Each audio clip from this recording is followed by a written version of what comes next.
ಒಂದು ಸೊಂಪಾದ ತೋಟ. ಅಲ್ಲಿ ಹಾಲೆ ಸೊಪ್ಪು, ಅಣ್ಣೆ ಸೊಪ್ಪು, ಸೀಗೆ ಕುಡಿ ತಿನ್ಕೊಂಡು ಒಂದು ಕುರಿ ಹಿಂಡು ನೆಮ್ಮದಿಯಾಗಿ ಬದುಕ್ತಾ ಇತ್ತು. ಆ ಹಿಂಡಿನ ಮೇಲೆ ಕಣ್ಣಾಕಿ ಒಂದು ತೋಳದ ಗುಂಪು ಹೊಂಚಾಕೊಂಡು ಕಾಯ್ತಾ ಇತ್ತು. ಇನ್ನೊಂದು ಕಡೆ ಕಿರುಬಗಳು ಕುರಿ ಎಳೆ ಮಾಂಸ ಕಂಡು ನಾಲಿಗೆ ಚಪ್ಪರಿಸ್ತಾ ಇದ್ವು. ಮತ್ತೊಂದು ಕಡೆ ಚಿರತೆ ಕುರಿ ಗೋಣು ಮುರಿಯೋದಕ್ಕೆ ಹಾತೊರಿತಾ ಇತ್ತು.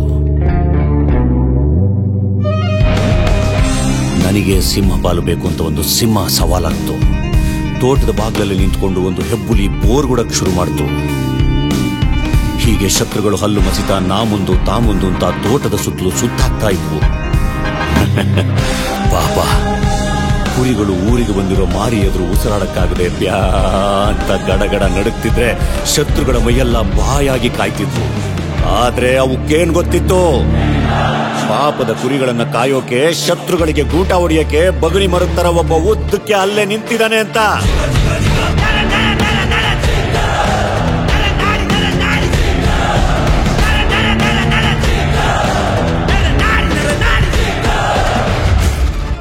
ಇವತ್ತು ನಮ್ಮ ರಕ್ತದ ರುಚಿ ನೋಡಕ್ಕೆ ವಂಚಾಗ್ತಾ ಇರುವಂತ ವೈರಿಗಳು ನಮ್ಮ ನಿಮ್ಮ ನಡುವೆನೇ ಇದ್ದಾವೆ. ಆದ್ರೆ ಅಂತ 100 ತೋಳುಗಳ ಹಿಂದೆ ಬರಲಿ, 1000 ಹೆಬ್ಬುಲಿಗಳ ದಂಡೆ ಬರಲಿ, ನನ್ನ ಎದೆಯೊಡ್ಡಿ ನಿಮ್ಮನ್ನ ಕಾಯ್ತೀನಿ. ಬನ್ನಿ, ನಾನು ಗಂಡು ಬೇರುಂಡನಾಗಿ ಆಡ್ತಿದ್ರೆ ನನ್ನ ರೆಕ್ಕೆ ನೀವಾಗಿರ್ಬೇಕು. ನಾನು ಬೆಂಕಿಯಾಗಿ ಉರಿತಾ ಇದ್ರೆ ಬೀಸ ಬಿರುಗಾಳಿ ನೀವಾಗಿರ್ಬೇಕು.